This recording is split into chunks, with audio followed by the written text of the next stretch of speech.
Trying to call in. Who do we got? Jason will know me as Captain. Captain, yes! I was so happy to open you would call in. Hey, Captain. Hey, how's it going? Doing good, bud. That's why I didn't want to say the name. I didn't know who was going to call in. So we'll just call you Captain. I play with this man on Squadrons.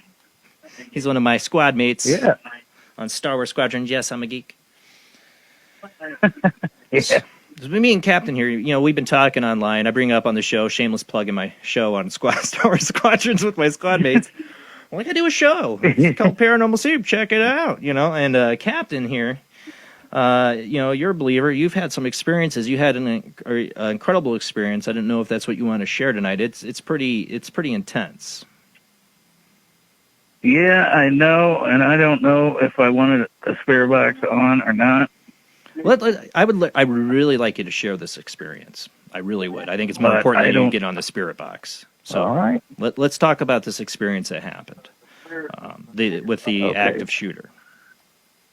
I will tell you the entire story, and I got to get, a couple more vapes in me. I think I'll be good. You do what you need to do. This is a traumatic experience that Captain had. We've talked about it playing online, and I'm very proud of you for calling in, wanting to share this. This is not easy. I understand that, but this is an incredible experience and a sad one.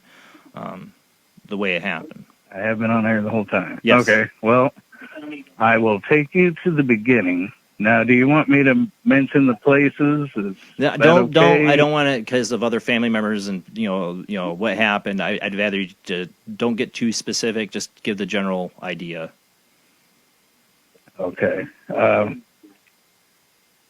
Well, at my workplace, I was working on a Friday. It's June 26th, 2020. It was a Friday, so quite a few people were leaving early for work at 11, which is a half day. I was not. So I was working at my machine. Now, I work in a factory. I was running a press. Yeah.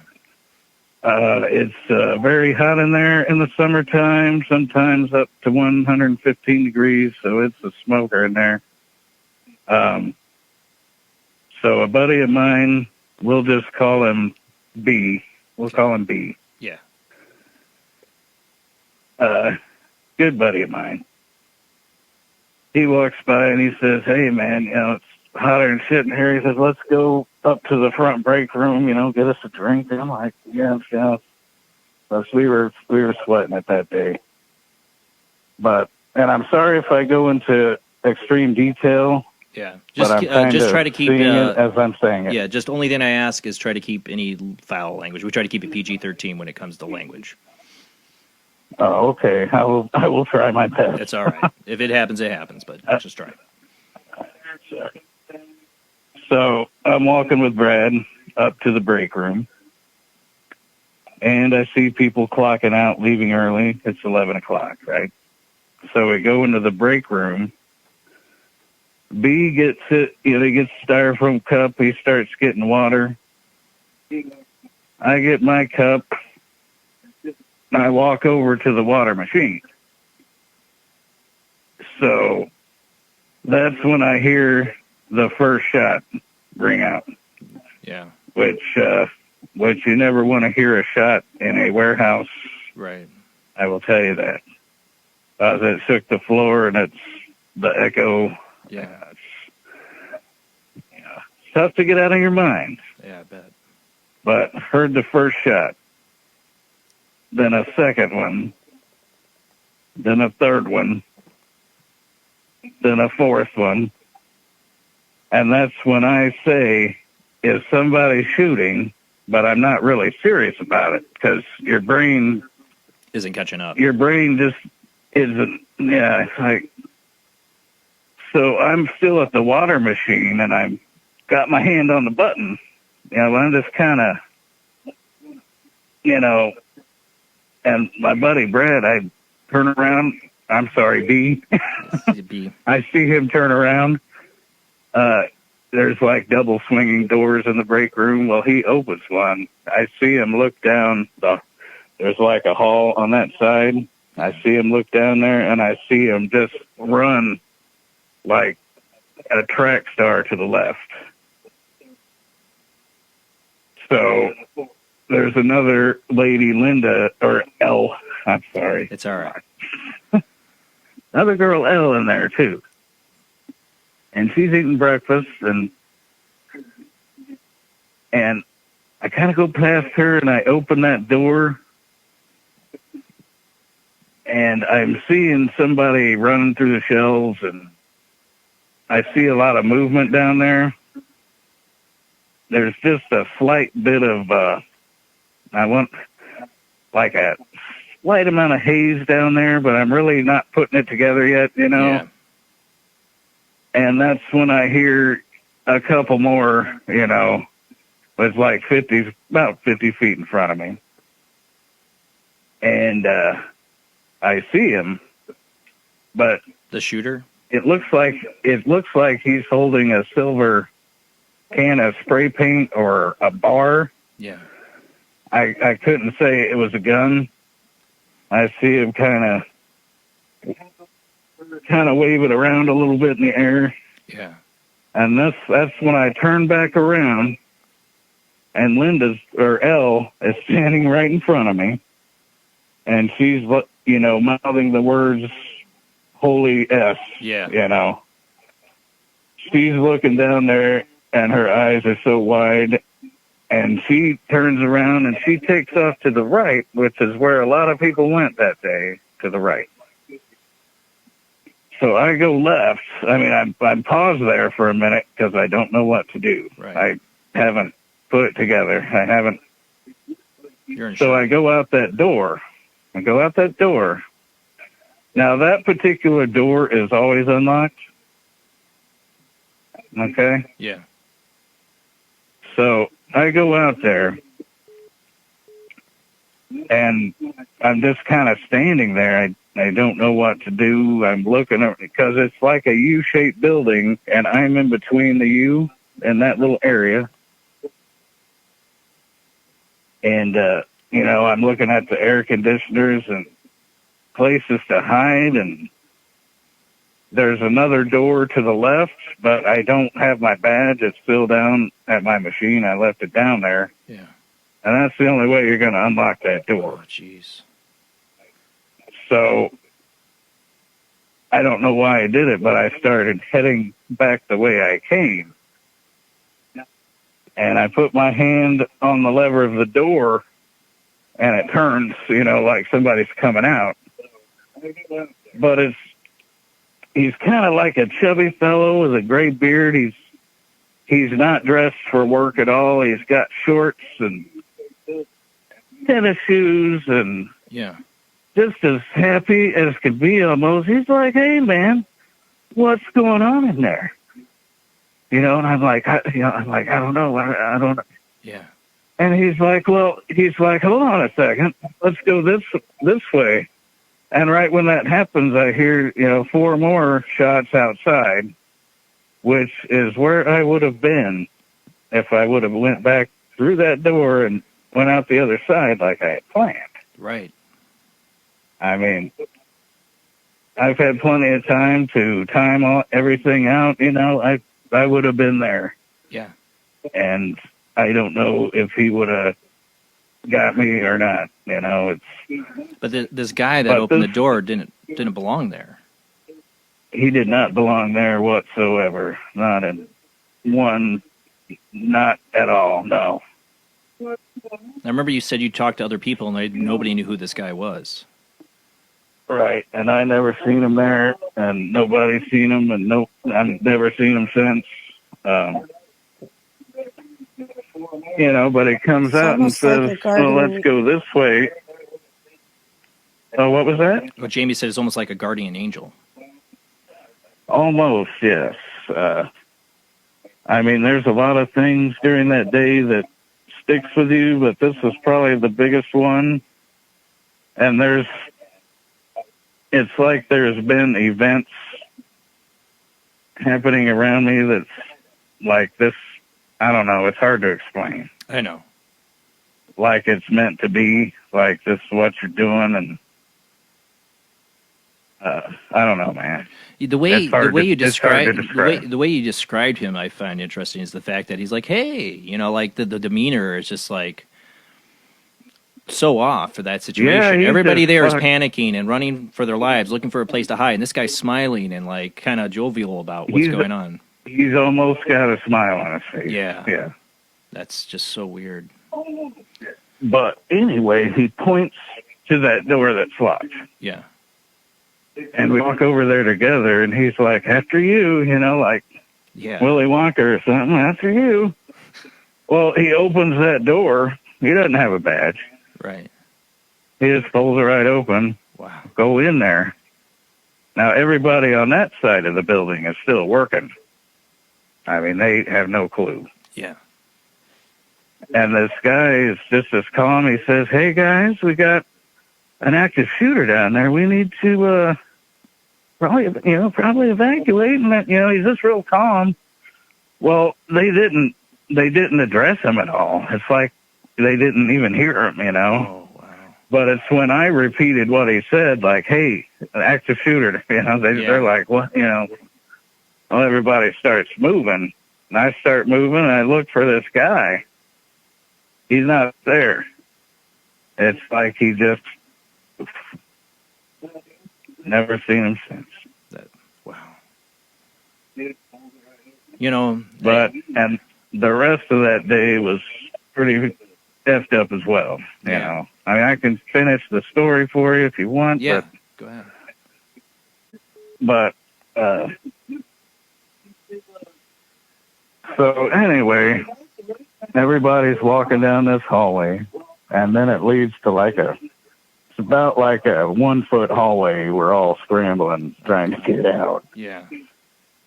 So we go, straight, then left, and then out the door, down the stairs, and they have us all. I would say it's more like a W shape. There's another little U on the other side. Yeah. And they had a lot of people over there, but nobody who I worked with in my group, they had all went to the right.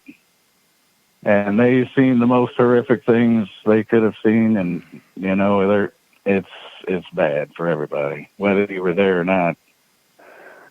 So anyway, okay, where was I? So yeah, we get out into that area, and everybody don't know what's happening. I heard there was 20 dead, 30 shot. Nobody had a clue. Everybody was just talking about a silver gun, seeing a silver gun. Yeah. Nobody really knew because just a couple people were on that side. Yeah. And saw it. So nobody, but yeah, and, we were waiting there for a long time. I mean, out in the sun, just baking away, and, eventually, the police, I mean, you got to remember the whole time, every cop in Illinois or wherever I live seemed to be there. SWAT teams. Yeah. I mean, there's people crawling on roofs, and I mean, they're swarming the place. Yeah. As soon as I get out, they're coming in, sirens blazing, just armed, military gear. It's crazy. But so we're waiting out there, and eventually, the FBI is there as well, and they pull up to us, and they're taking our info and everything, and telling us to stand back from the windows because and it turns out they're still looking, for this guy. Yeah. And it turns out that he was wearing a blue shirt that day. I was wearing a blue shirt that day. He had a goatee that day. Oh, dear. I had a goatee that day. So the FBI agents, and there's like these military people, there wasn't anything, all big guns, they're taking us around, and somebody on the other side of the building yells out, blue shirt, so I turn around, and there's a SWAT team on the other side, and they all got their guns on me, and there's snipers, on the roof and stuff. And the FBI guy's like, "It's not him, not him. Stand down, Oh my God. Which that was a repressed memory for a long time.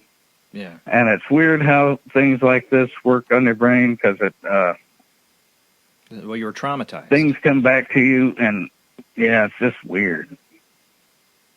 But anyway, they escort us to a different part of the building, and it's like Call of Duty, they're busting in and clear, and, yeah. And they get us into a room where they're going to bring a bus around to take us to another warehouse where they're processing people. So they take us, there, and we got to submit to searches, and they're taking all our info, and everybody's got to leave their car there because it's all their evidence now, Yeah. So, but they bus people over to a nearby store where your family could get you and stuff. And, at the time, this guy was still on the loose out there, so. But unfortunately, they found him on the side of the road, and he had killed himself, so. And was he a worker there? Yeah, he was still employed, and he just went out on break and got his gun and brought it in with him. Oh my God! And when you had went back, time to go to his truck and get the other one. Jeez. When you went back to that facility, were you looking for that guy that saved you? Keeping your looking around, yes. Like, see if you could see him. Yeah, but the time was back, I was looking for him, and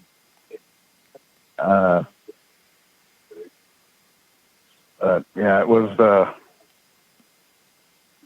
not easy, especially going back. I don't know, it does something to you. Yeah. And I'm not there anymore, so. Yeah. I don't imagine how you could go back, walk in that facility, and not, just be able to do that, go back to work after that. I mean, it's traumatizing. You came close to dying. You could have taken that wrong turn, and it could have been you. I mean, how many people how many people did end up dying there? 4, including the shooter. That's horrible. Yeah. I mean, I honestly think, when you first told me this, we're sitting between games and we were talking, and you told me this story that, like Jamie and people in the chat room said they got chills. I got chills when you first told me. I still got chills from it. You tell me it now. Is that this is some kind of guardian angel moment. This was somebody you might not recognize now, maybe later on, maybe never, until one day you get to go over to the other side and find out. But this was some kind of guardian angel, I think, that saved you. That's the kind, people have had these experiences through the ages, and I really think that's what happened with you here. I always tell people, trust your gut, and I feel like you know that in your gut. And sometimes I think, that guy kind of looked like me in my 70s with, a little gray and goatee and put on a few pounds. I'm like, wow, yeah, maybe he's related to you. You don't know it. It could be. I don't know. And I say I'm not there. I kind of like to go talk to them ladies and say, hey, is anybody with me? But I can't. I don't think you should do the spirit box, just to be honest, tonight. Maybe another night we do it. When you release this much, you're talking about something that's very traumatic to happen. It's a lot of emotion being poured out there. It might be call upon things we don't want to come through tonight. I say I'll keep listening, and but yeah, I'm really enjoying your show, man. Captain, I am so honored you called in. I'm so honored you called in and shared this incredible experience, sad experience, sadly, that 4 people's lives were lost. But glad you made it, and I'm glad you had a guardian angel to watch over you to come here to share this story. Yeah, yeah, like I say, I still think about it, and I'm trying to do right by it. And like I say, you know, some events that have came up are kind of weird. Yeah, you know? we were talking. We were losing a bunch of games that night when I first brought up the show. Everybody started chipping in their paranormal stories, but like I said, I was really hoping I could get you to call in and talk about this. And again, it's an honor that you did, and thank you so much, Kat.